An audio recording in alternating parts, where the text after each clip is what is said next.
नमस्कार, मैं हूँ CL तलानिया जीपीसी सीकर से। और जीपीसी सीकर के इन लेक्चर्स प्रोग्राम की वीडियोस की यूट्यूब चैनल पे आपका बहुत बहुत स्वागत है। आज हम पढ़ेंगे पावर सिस्टम थर्ड, जिसका कोड है EE 308 और ये फाइनल ईयर इलेक्ट्रिकल इंजीनियरिंग के स्टूडेंट का सब्जेक्ट है। और आज जो टॉपिक लेके चल रहे हैं उस टॉपिक का नाम है SVS सिस्टम।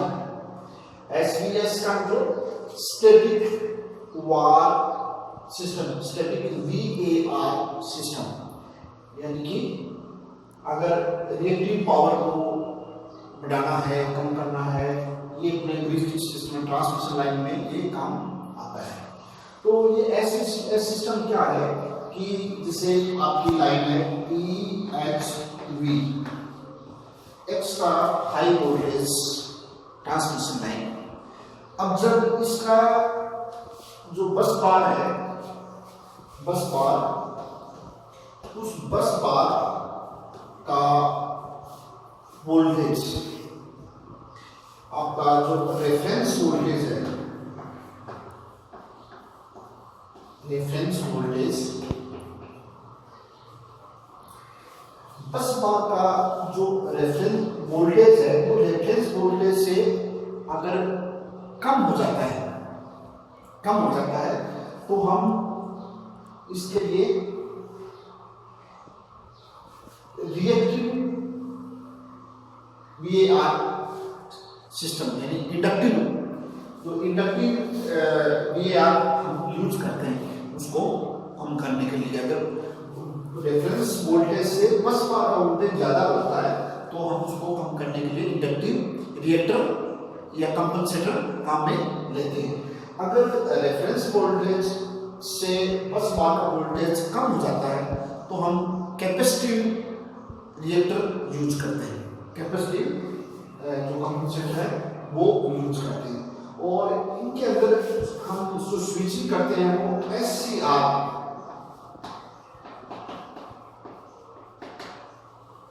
स्विचिंग काम में लेते हैं। तो इस इनके अंदर बैक टू बैक SCR जुड़े रहते हैं और वो स्विचिंग के लिए ये काम लेते हैं। तो SCR की जो स्विचिंग है वो स्विचिंग जो मैग्नेटिक स्विचिंग है उससे फास्ट होती है, मैकेनिकल स्विचिंग है उससे ये जो आपकी SCR है वो फास्ट होती है। ठीक है, तो इनके अंदर यानी कि SVS सिस्टम क्या है, ये कि अगर आपकी एक्स्ट्रा हाई वोल्टेज लाइन है तो वहां पे जो बस बार का जो वोल्टेज है वो एक रेफरेंस वोल्टेज हम लेके चलते हैं, उस रेफरेंस वोल्टेज से कम या ज्यादा हो जाता है तो उसको सही करने के लिए हम रिएक्टर वहां पे यूज करते हैं। तो एक इंडक्टिव रिएक्टर यूज करते हैं, कैपेसिटिव रिएक्टर यूज करते हैं। तो ये दोनों अलग अलग हम देखते हैं कि रेफरेंस वोल्टेज से ज्यादा है तो हम इंडक्टिव और कम है तो कैपेसिटिव यूज करते हैं।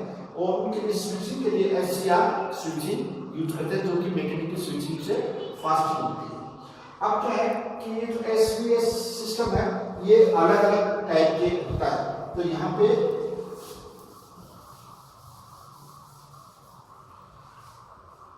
ये जो है types of static VAR system, उनकी टाइप्स क्या है? तो ये जनरली 4 टाइप के होते हैं। 4 टाइप इसमें कौन कौन सी होती है? पहली है हम इसको कहते हैं PCR।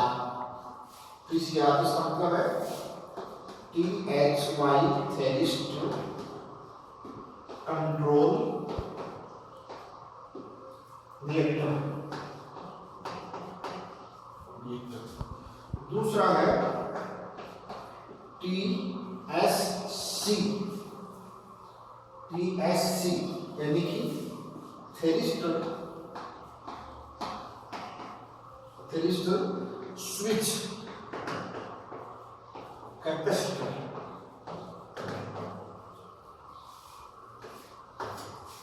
कैपेसिटर। तीसरा है एफसी यानी फिक्स्ड कैपेसिटर एंड टीसीआर यानी कि फिक्स्ड कैपेसिटर और थेरिस्टर कंट्रोल रिएक्टर। ये चौथा है पीएससी एंड टीसीआर यानी कि thyristor switch capacitor and thyristor control reactor. तो हम ये बारी बारी से ही हम देखेंगे कि ये कैसे कैसे होते हैं। पहले हम इसको देखते हैं, पहले एक नंबर को, ये है टीसीआर थेरिस्टर कंट्रोल रिएक्टर। तो इसके लिए हमने इसका अगर कोई डायग्राम बनाते हैं, मान लीजिए ऐसे,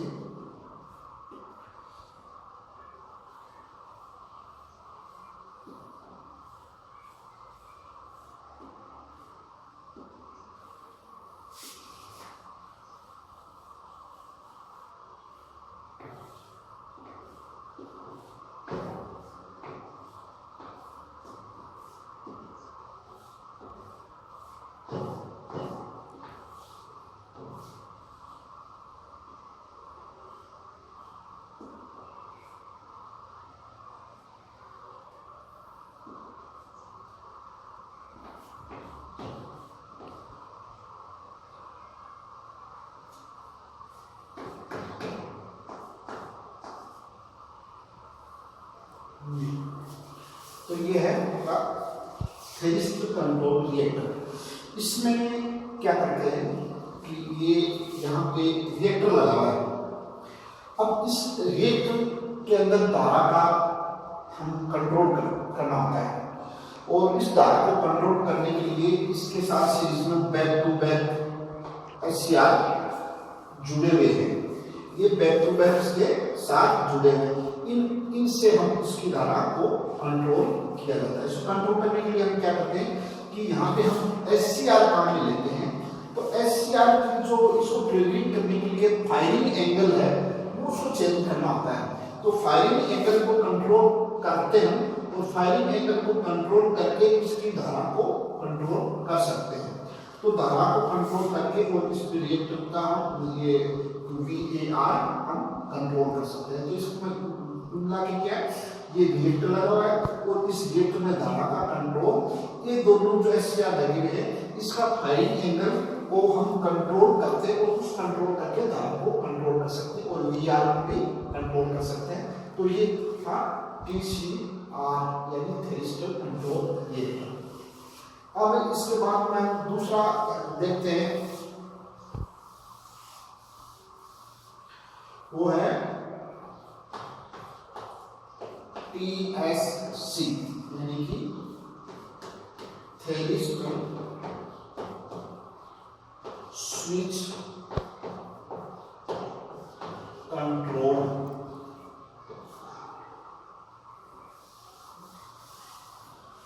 इसमें क्या होता है, इसमें रिएक्टर की तरह इसमें कैपेसिटर जुड़ा रहता है। तो ये जैसे मान लीजिए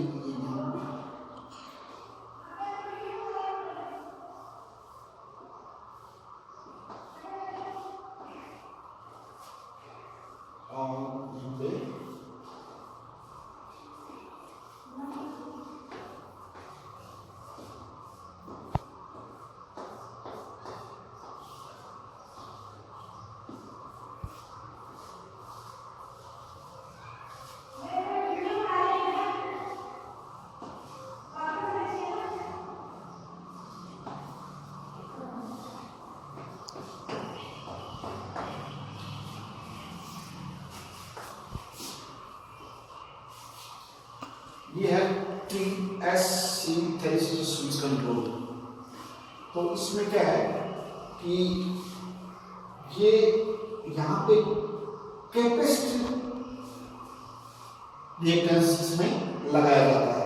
तो इसके अंदर वही यहाँ बैक टू बैक सीरीज में जुड़े हुए हैं। इसके साथ क्या जुड़ा हुआ है कि एससीआर जुड़े हुए हैं, और इसमें धारा को कंट्रोल करने के लिए इस कैपेसिटर दोनों की फायरिंग एंगल को ट्रिगरिंग करते हैं, कंट्रोल करते हैं, फायरिंग एंगल को ट्रिगर करके, और इसमें धारा को कंट्रोल कर सकते हैं, और VAR को कंट्रोल कर सकते हैं। तो ये था TCS थेरिस्टर कंट्रोल स्विच। अब इसके बाद में आता है तीसरा है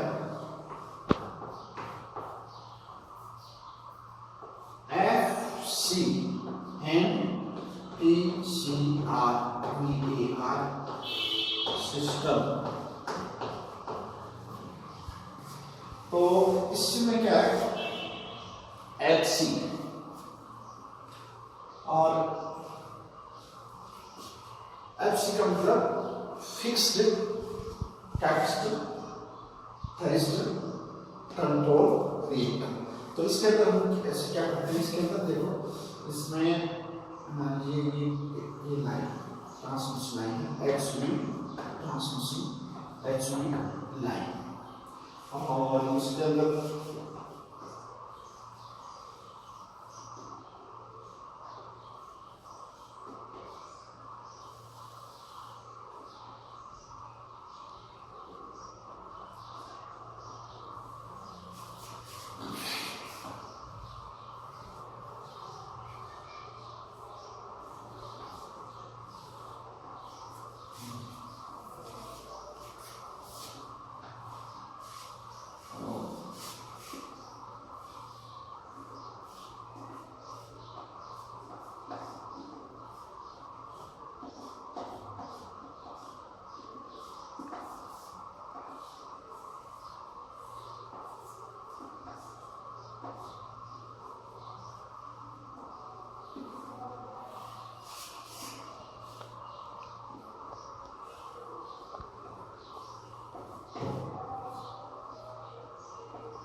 इसमें क्या करते हैं, ये इसके अंदर एक तो फिट हार्मोनिक्स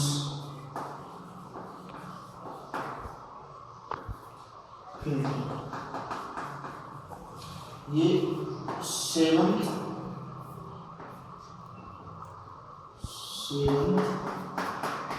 हार्मोनिक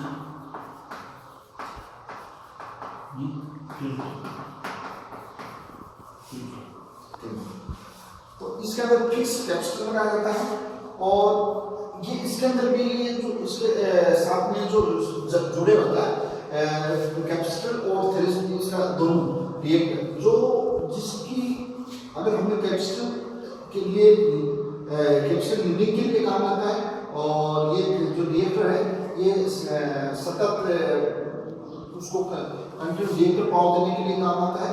और जब इसको कैपेसिटर को काम में लिया जाता है तो उसके साथ जो एससीआर जुड़े उसका फाइलिंग कंट्रोल काम में लिया जाता है। जब कैपेसिटर के साथ तो उसके साथ जो जुड़े हुए उनके साथ वो फाइलिंग एंगल काम है, यानी एससीआर जिसके साथ जुड़े हुए हैं जो काम लेना वो वाले एससीआर का फाइलिंग एंगल को कंट्रोल किया जा सकता है। लेकिन इसके अंदर एक समस्या ये है कि और सेवंथ हार्मोनिक प्रोड्यूस इसके अंदर हो जाते हैं, वो हार्मोनिक को कंट्रोल करने के लिए हम इसको हम डेल्टा में कन्वर्ट करते हैं। तो डेल्टा में कन्वर्ट कैसे करते हैं वो देखते हैं। डेल्टा में कैसे कन्वर्ट करते हैं वो देखते हैं। मान लीजिए ये कोई लाइन है,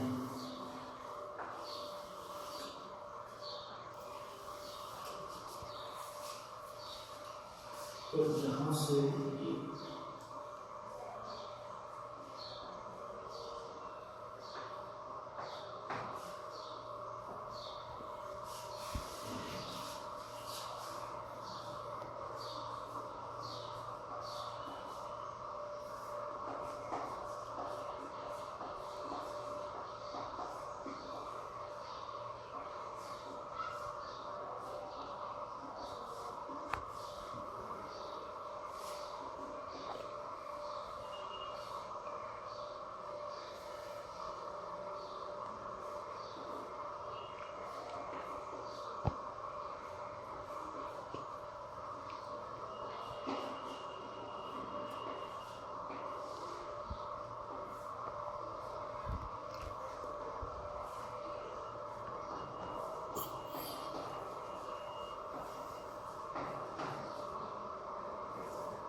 ऐसे या फिर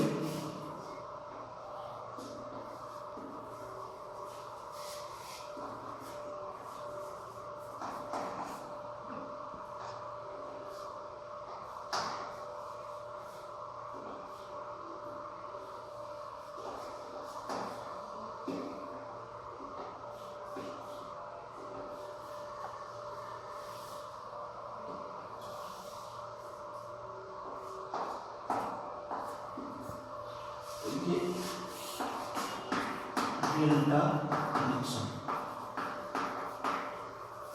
तो इसके अंदर यानी कि वो सारे इसमें ये लगे रहते हैं, तो इसकी सहायता से हम जब रिएक्टेंट को करना आता हो तो उसके साथ एससीआर जुड़े उनको करते हैं और कैपेसिटर का जो उनको करते हैं और उनके फायरिंग एंगल को कंट्रोल करके कर सकते हैं। हार्मोनिक इसमें होते हैं तो हम वो डेल्टा में कनेक्शन करके हार्मोनिक को हम दूर कर सकते हैं। तो ये तो था FCTCR सिस्टम। इसके बाद में एक सिस्टम और होता है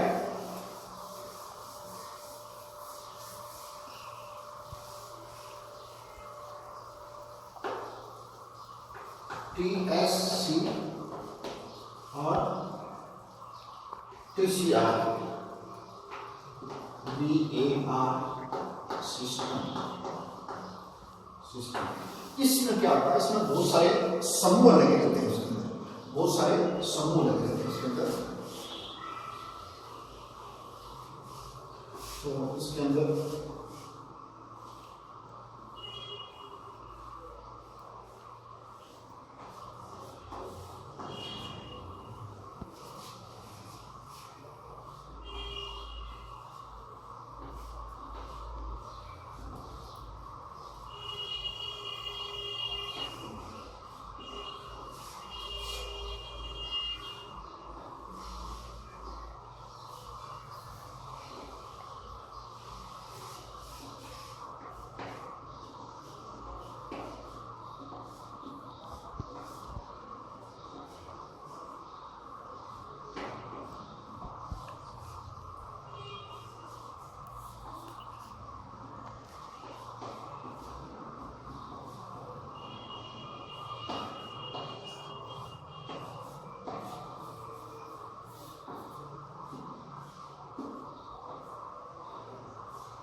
तो इसके अंदर TSC और TCR दोनों का ये मिक्स है।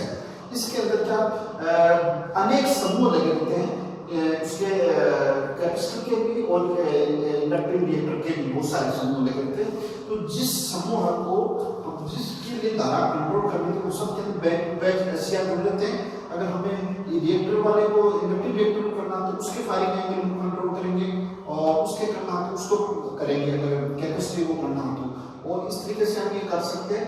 लेकिन इसमें बहुत सारे समूह इसमें लगे और वो किस किस पे डिपेंड करता है कि इसमें कितने समूह लगाने की संख्या कैसे है। तो संख्या इसको देखने के लिए हम देखते हैं तो वोल्टेज का लेवल, वोल्टेज लेवल क्या है इसको देखते हैं। SCIR की करंट रेटिंग क्या है, करंट रेटिंग क्या है उसको देखते हैं। और ये आप ये कई चीजें हम ये देखते हैं कि उसके बाद हम देखते हैं कि इसकी समूह की संख्या कितनी हम रखें। और तो इससे हम ये चारों टाइप के हैं जिससे हम स्टैटिक VAR सिस्टम कंट्रोल कर सकते हैं। और जो बस बार है उसका जो वोल्टेज है वो हम रेफरेंस वोल्टेज के बराबर लेके चल सकते हैं। अब हम इससे कुछ लाभ है वो हम लाभ देखते हैं, इसमें क्या क्या लाभ इसके हो सकते हैं।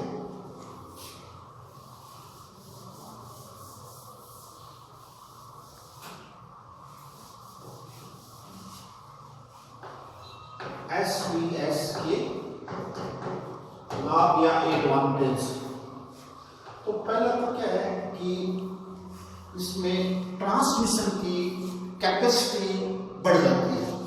तो क्या करता है ये, इंक्रीज करता है, इंक्रीज ट्रांसमिशन कैपेसिटी। दूसरा, ये इसके अंदर जो ट्रांजिएंट जो प्रभाव थे उनको भी ये कंट्रोल ये करता है। तो ये ट्रांजिएंट स्टेबिलिटी आती है इसमें, ट्रांजिएंट स्टेबिलिटी। तीसरा है इसके अंदर डैम्पिंग कंट्रोल हो जाती है, डैम्पिंग। चौथा इसके अंदर मेंटेनेंस है, मेंटेनेंस वो इजी आसान हो जाती है मेंटेनेंस।